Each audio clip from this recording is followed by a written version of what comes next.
In Afghanistan, people know all that glitters is not gold. Do you think the outside world realizes the quality of stones that are in Afghanistan? Masoud Soltani proudly shows off sapphires, rubies, but more than anything, he says, Afghanistan is home to a rich treasure trove of emeralds. These stones are sold in high prices at international markets. But unfortunately, here in Afghanistan, they are sold for very low prices. Legally, gems and semi-precious stones are sold here, along Kabul's Chicken Street. A small mountain of blue stone called lapis rests in the bowels of a shop. It's waiting to be polished, then will wait even longer for a buyer to come along. There's not much business in a war zone. So Soltani says much mining is illegal, and most gems are smuggled out of Afghanistan with the government fully aware of the problem. If the Afghan government would invest in the gemstone industry, I'm sure they would benefit, something like $300 or $400 million over the course of 2 or 3 years. Yeah. It may be an overstatement. So, to back up his point, Soltani offered to take us to the heart of the emerald mines in the mountains of the Panjshir Valley.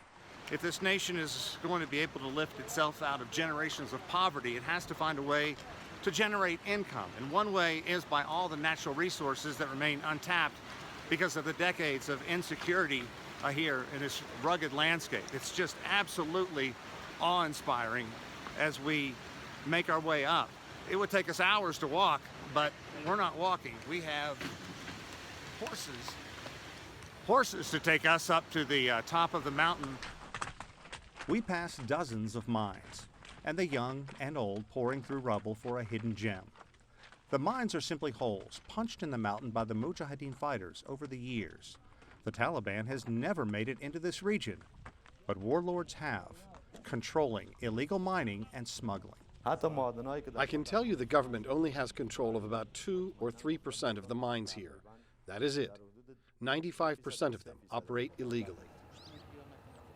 After several hours, we reach the base camp of Soltani's mine, which he says is legal, passed down through his family over generations.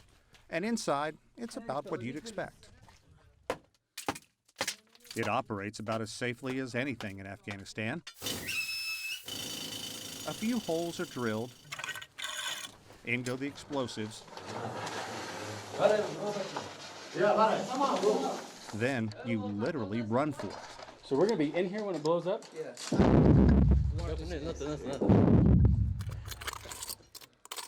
This is exactly why the government makes it nearly impossible to legally export emeralds. They are fragile, much more fragile than a diamond, and are easily destroyed. This is the challenge we face in the Panjshir, extracting emeralds. We use explosives to reach the gems, and that ends up damaging the stones, lowering the quality. The Afghan government wants to halt this type of mining until there is peace in the country. It wants to preserve the limited amount of emeralds and other gems until modern, proper mining equipment can be used here. So it's been about 10 minutes since the explosion, and the acrid smell from the blast is still wafting through the mine. The good news is, in this hole, there's some positive signs that there could be emeralds or other precious stones. So the first job is to get all this rubble out of the mine. He brought us here because he wants to show off the region's potential. My real target is that any person, any business association, or any country that is passionate and will help us reach international markets. If we modernize the method and used improved machinery, the emerald extraction process would increase 90%. And he's convinced on this day we will find gems and orders one more blast. This time we decide to wait outside the mine. At nearly 4,000 meters, it's the first really warm day of the season, which is melting the snow. Suddenly, triggered by the powerful blast, an unmistakable sound. We only captured the end, but the locals say we're lucky to be alive.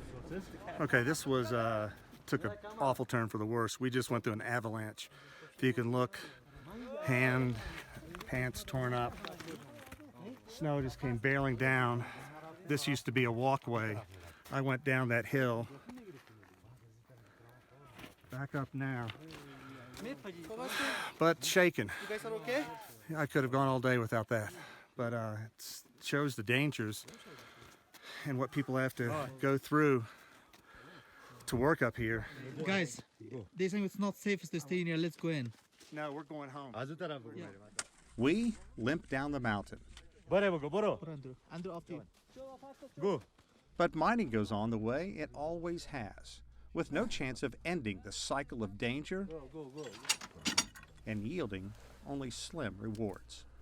Sean Caleb, CGTN, in the Panjshir Valley of Afghanistan.